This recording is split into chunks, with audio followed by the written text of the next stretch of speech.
All right, so we're up. All right, Jack, episode number 2, HDM podcast. How are you feeling about it? Well, I'm doing well. Appreciate you asking. How are you doing?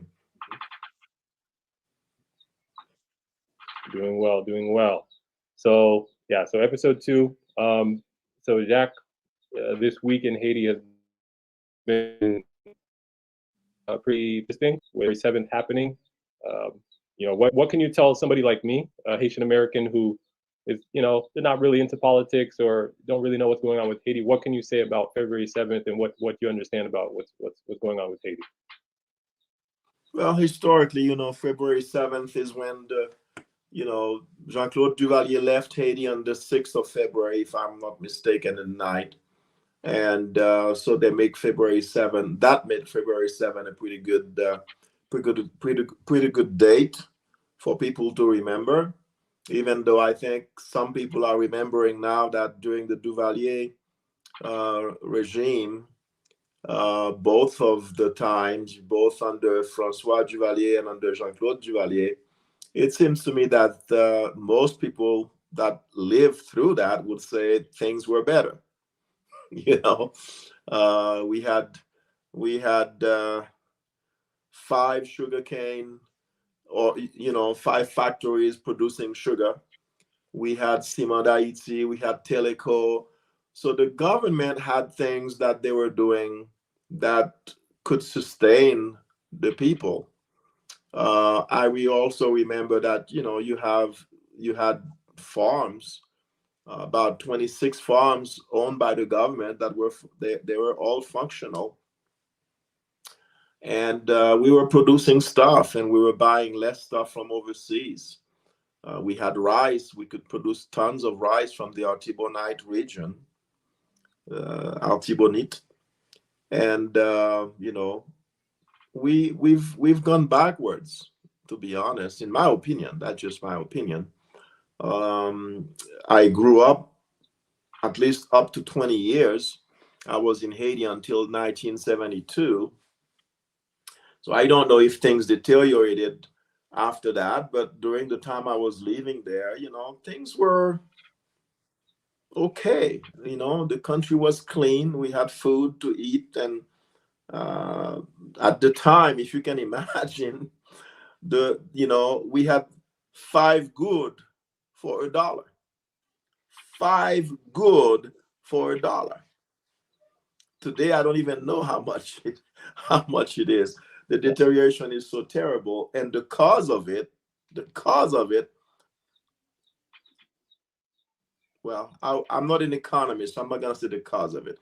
But what I believe to be the most impactful cause of that lower ratio between the dollar and the good is that we're importing everything. So all the dollars that you have in Haiti or that you receive from the diaspora, you pay other people with it to buy their stuff. So you send it overseas. Therefore, your own currency is depreciated and it's worth basically nothing. It's a sad day. It's really not a good thing. So, So for February, so for what do you understand happened in Haiti over this week with the date coming around? How is Haiti right now? What is going on? well, if you look at it honestly, for the past whatever many years, that's all we do in Haiti. It's n'abjete gouvernement. Okay, so every time you turn around, there's a government that has to go. It's the same thing they did with Jovenel Moïse. They just put people in the streets. Oh, Jovenel has to go because his term has ended because, and they come up with all kinds of stupid stories, to say that. And really, the reason for that is we've been doing it for 200 years. You and I, we had that conversation about, Jean-Jacques Dessalines gave us our independence. The first thing that we do, we killed the guy. We assassinated the guy brutally. And it tells you what kind of people will do that. What kind of people will assassinate the person that basically gets you your freedom? You got to be a very, very just dark, mentally, spiritually person to do such a thing. You really have to have a dark heart and a dark spirit to do that, because the spirit of light will not allow you to do such a thing. There's no way. You would show some respect for that life. You would honor that life. But instead, we assassinated the guy. And then we ask ourselves, well, why is Haiti, in such a bad state? Well, you're in a bad state because you've been doing bad things. That's what it is. You've been doing bad things. So I'm sorry to say those things, but as you probably know, I'm kind of blunt. I don't mash my words. I say it like I see it, and I'm obviously wrong many, many times, but I think we need to just examine ourselves and ask the question, why are we always trying to overthrow government? Because this guy's not doing anything. Okay. And you're gonna do better? How? You don't even have a plan, but you're gonna do better. Oh, I don't need a plan. Okay, well, okay. I mean, it's absurd. It really is. We need to stop overthrowing government. And yes, you may disagree with the guy. Yes, you may say, you know what, you're not doing something good, you're doing a bunch of bad things. Okay, I'm all that. But then let's discuss a plan. What do you want to do? What would you like to see happening? La Riasal. Okay, so why don't you just get some friends of yours and clean up the streets? They do it in the United States. They do it everywhere in the world. Where you see something, it's your city, it's your neighborhood. Go clean it up. L'État, c'est job l'État. Oh, okay. I thought l'État was us, right? I thought we were the state. We are part of the state. It's our country. It's our neighborhood. L'État cannot do it. You do it. Yeah, call l'État and tell l'État, okay, does l'État have a name? Who are you going to call? Let's stop. We complain too much. Complain too much. Yeah. I think another thing is, a lot of people who are my age, the question is, all right, there's problems in Haiti. What can we do?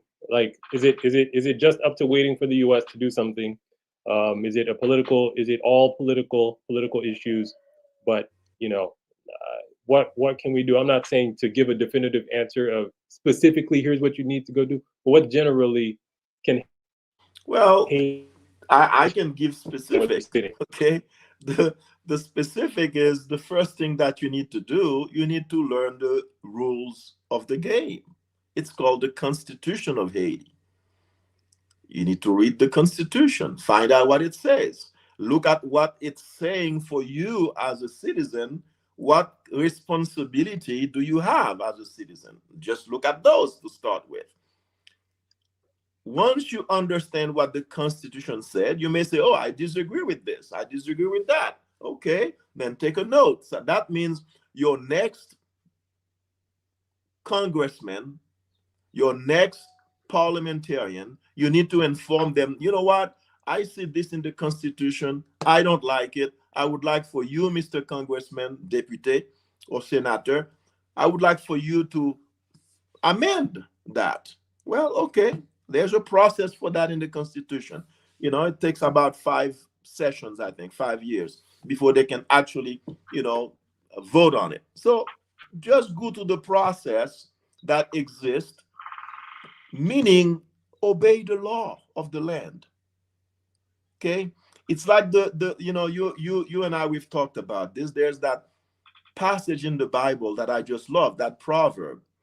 Most people cite the first part, they don't cite the second part. Basically, the proverb says we have to do for our country, we have to pay attention to it, because where there is no vision, the people perish. Do we have a vision for Haiti? Dessalines had one, we killed him. Christophe had one, Henri Christophe. Okay, we were so not in play, so not in his league, that he, according to history, he killed himself. Mhm. So what do we need to do? It's very simple. Let's learn about our constitution, let's obey it, and let's get our hands dirty. Let's do the work. If your street is dirty, like I said earlier, clean it up. Call your neighbors. Hey, can we organize a way to clean this up? Because it's your country. It's not the country of the prime minister or of Duvalier or whatever. It's your country too. So take care of it. Yeah, yeah, yeah. I hear what you're saying. I think we probably don't know enough about the Haitian Constitution for sure. As like a Haitian American, we probably have never seen it or read it. Um, most of us, but I know from what I've heard from people who have read it, who do know it, it's our Constitution. But they're like, man, it's a bad Constitution. Blah blah blah. This and that, and That's great. Give me a list of all the bad things you find in it.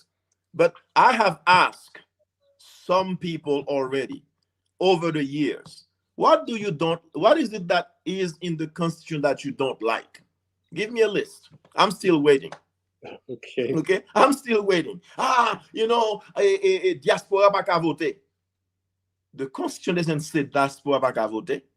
There's nothing in the Constitution that preclude a Haitian in the diaspora to vote in elections. Nothing. Not one word. So what is it? Tell me what it is. I remember when Ariel Henry were gun ho and Jovenel Moïse gun ho. We're gonna change the Constitution, and I'm saying, how are you gonna change the Constitution? Oh, we're gonna create a new Constitution. Well, wait a minute. You cannot just create a new Constitution. You have to amend the Constitution that is there, because the Constitution that exists tells you you cannot just create another one. You have to amend it the same way any other constitution in any other country says, if you want to change something, go to the process and amend it. Go to the people, and they'll tell their representative, they'll tell their senators, this is what they would like to amend. Okay, great, do that. So all right. So let's say we have the Constitution. It's fixed and all that stuff. Everything that needs to be changed is changed. I think applying the Constitution or enforcing it is the problem in Haiti. From what I can see, it's like no matter what the rule is, applying it. Like right now, we haven't had a president for 2 years, right?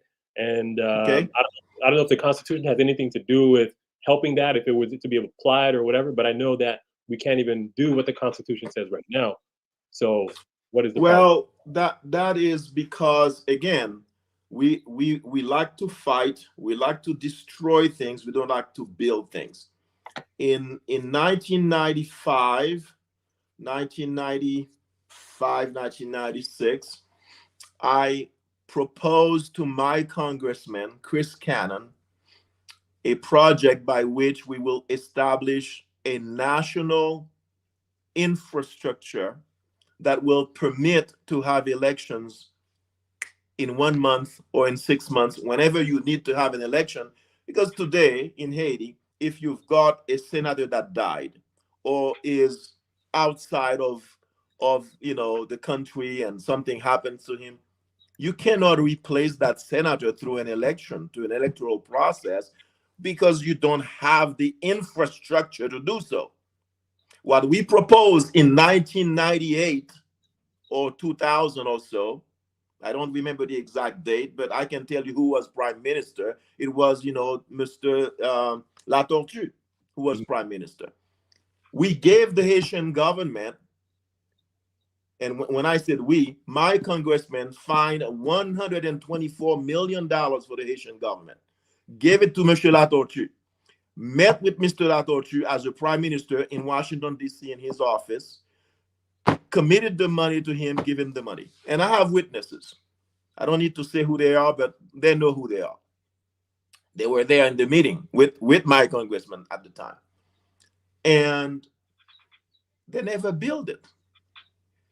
They never built it. And I remember Mr. La Tortue dispatched someone to come here to see me face to face and said to me, Gérard mandem pour me dire, faut tabal 30% pour mettre projet ça sous pied. And I said to him, you tell Gérard, thank you very much. He can take the money and stick it. Because no, I'm not giving anybody anything. If he wants to take the money of the Haitian people and enrich himself, go ahead, be my guest. And he was But a part I of am the doing it. at that time. Yes, sir. Yes, sir. So I'm saying it. Gérard is not alive now, but there are people who knows what I'm saying, and you can ask them. They will tell you that's the fact. That's true because that's what happened. Now, if that infrastructure was in place, what was it? At the time, we had a company called Turbo Wave that would put 2.4 gigahertz antennas in all the schools in Haiti to allow the schools to become places where you can go to vote. We will also equip them with a computer and a printer so that when you go to vote, they give you a receipt saying, okay, your vote is this. This is what you voted for. Yes, yes, yes. They give you a receipt. So then it was, and we had an Israeli company at the time, that the same Israeli company that did it for Israel, they said, we'll do the exact same thing for you with proof that no one can cheat. So the ID would be, copy proof. We didn't do it.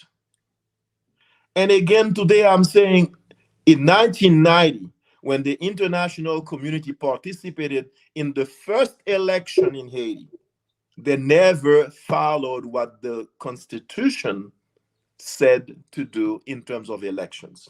Right. For instance, the Constitution talks about democratization and decentralization. That means every department is a state that is governed by 5 people elected in the department to govern the department. We did not do that. We haven't done that, and it's been since 1990, 1987, the Constitution was passed. 1991, we had a vote and elections. We didn't do anything about it. Until today, we've never done it. So each department in Haiti should have their own elections, their own governance, their own bank account, and everything else. In addition to that, the same Constitution said, in order to help the national government, we will form an interdepartmental council. Beautiful idea. Why? Because that interdepartmental council would have, according to the Constitution, the right to sit in session with the prime minister and the council of ministers when they are deciding on things. So let's say that you're going to do something in Jean Rabel. The guy that is part of the the